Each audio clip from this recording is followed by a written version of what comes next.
Et on s'intéresse ce matin au premier Fab Lab rural de France. Le Fab Lab, c'est un laboratoire communautaire de fabrication numérique. Il fonctionne depuis 3 ans à Biarn, dans le Jura, et il cartonne surtout. Yves Comte.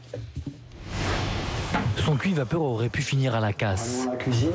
En cause, une toute petite pièce défectueuse. La commande de départ et de minuterie était cassée. Mais impossible de trouver une pièce détachée pour le réparer.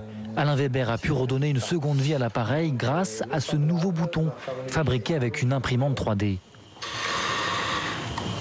Il n'y a juste qu'un petit problème de plastique qui a été mal évalué au départ dans la conception du produit et qui engendre la panne totale de l'appareil. Ça a un petit côté inadmissible et le Fab Lab nous permet de pallier à ce problème. Le Fab Lab, un laboratoire communautaire de fabrication numérique. Il ne se trouve pas dans le quartier moderne d'une grande ville, mais à Biarn, un village de 360 habitants dans le Jura, sans café ni commerce. Et le maire lui-même a parfois du mal à expliquer de quoi il s'agit. Dernièrement, quelqu'un m'a appelé et il avait cassé une petite pièce sur sa tondeuse à gazon, tout simplement. Et il m'a demandé si le Fab Lab pouvait la créer. Je dis, venez avec votre pièce et demandez-leur. Car certains n'osent encore pas toujours franchir la porte. Bienvenue dans le premier Fab Lab rural de France. Une mini-usine high-tech installée dans 2 anciennes salles de classe. Pas de tableau noir, mais des ordinateurs, une découpeuse à fil chaud et un scanner 3D. C'est un avantage, quoi. Tu pars pas dans le néant. Ça, c'est une pièce de tondeuse à gazon. C'est le support d'une lame, en fait. Une fois scannés ou modélisés, les plans sont envoyés vers l'imprimante 3D commandée par ordinateur. Ici, couche après couche, se fabrique en direct un prototype de poignée de lave-vaisselle. Après, Et on revient à la logique, au bon sens.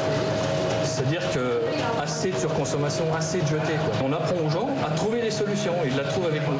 Prix de l'adhésion, 15 € par an. Pour acheter la première imprimante, le Fab Lab a bénéficié de 5 000 € du Conseil général.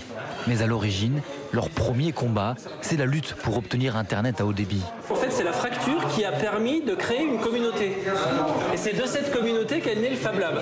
Et la communauté s'agrandit. Le Fab Lab compte aujourd'hui près de 90 membres de divers horizons. Des agriculteurs, des étudiants férus d'informatique, des retraités novices. Il le répète, la philosophie du Fab Lab, c'est l'échange. c'est un lien social comme nous, un petit peu, qu'on a eu tendance à perdre. Bonjour, bonsoir. Ouais, je crois qu'on se retrouve, ouais. C'est le bistrot numérique. Exactement. Et ce bistrot fait des émules. Daniel termine de créer sa propre imprimante 3D. Il compte ouvrir d'ici peu un nouveau Fab Lab dans un village voisin. Avec toujours la même ambition, s'approprier des savoirs et devenir plus autonome. Elle existe nulle part ailleurs.